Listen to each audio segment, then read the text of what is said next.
How do you evaluate a testosterone deficiency? Of course, to me, the most important clue or information for that evaluation is what the client is telling you. And that's why you have to allow, when you see a client for the first time in a consultation, you cannot give him a time limit. He has to tell you, or she has to tell you, all the symptoms that they are feeling. In fact, the way I tell people in beginning a consultation, I put it like this. Please tell me all the things, big and small, physical or mental, that you're not happy about. And I want to know everything. Because the more I know, and I only want to know the negative stuff. I don't want to know that you have normal blood pressure. That's fine with me. I only want to know the bad things, in your view, physical or mental, big or small. Because that's the information I need, because my mission is to reverse every single one. Until you feel like you're on top of the world again, physically and mentally. This is my mission in what I do. So the main thing in evaluation is really what the client is telling you, what he's experiencing, all the symptoms he's beginning to see usually it develops kind of slowly over a period of a few years. But yes, there are tests that we do, and blood tests, there is one called total testosterone, there is another one called free testosterone.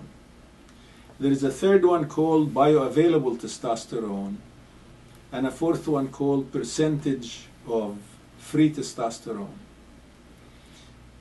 Of all these tests, there's actually a fifth one called 6-hormone binding globulin, HSBG.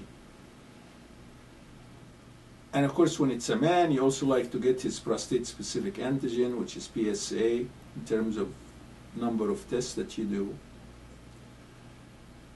But to get back to specifically the testosterone, total testosterone, free testosterone are the most significant in terms of blood tests.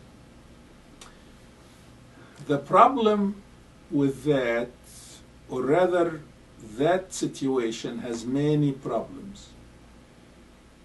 Number one, it's always necessary, in my experience, to do total and free testosterone. And this is something that regular practitioners, including urologists, never do. And endocrinologists too. They only focus on total testosterone. The problem with that attitude is that you could miss the boat. And I see many clients who have already seen endocrinologists or urologists, didn't get satisfaction, that's why they're coming to see me. Total testosterone, yes, it's nice to know what the number is, but some people, even though their total testosterone may be relatively high, but what they're extracting out of it as free is so tiny that they are very symptomatic. It's like this. You have $1 million in the bank, you have only $20 in your pocket, and you're going to buy a sandwich. Which is the money that's going to help you? It's what's in your pocket. It doesn't matter how much you have in the bank, it doesn't help you in this situation. So free testosterone is what's doing the work, whether it's sex, bone metabolism, building muscle burning fat, brain function, it's the free testosterone. And yet that's the one that urologists and endocrinologists do not do routinely. They go by the total, and if the total is above 300, the lab says normal for total is 240 to 800. So they say if it's above 300, it's normal. So here is a 35-year-old young man who's very healthy in every way, but his quality of life is deteriorating rapidly over a 2-year period. I'm just telling you a real case that came down to see me from St. Louis.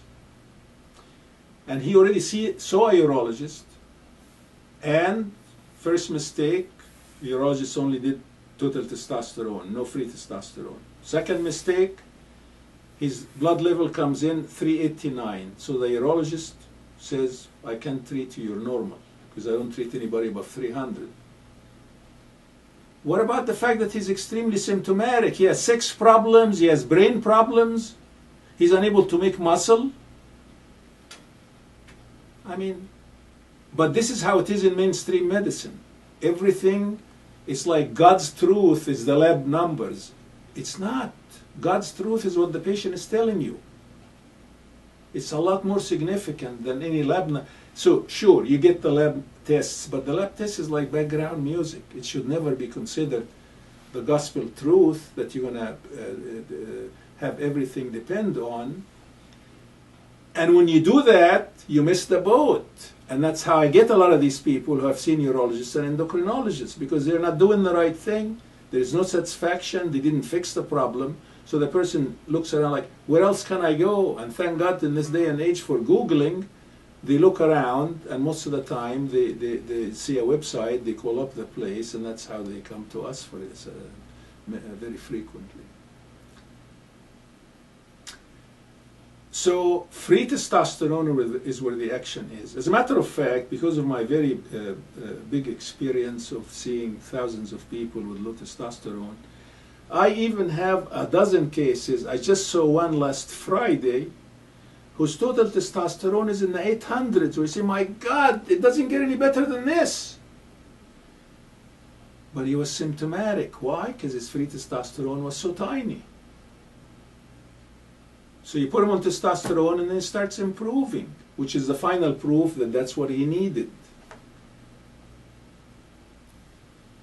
But this is not done by urologists or family doctors or anybody else.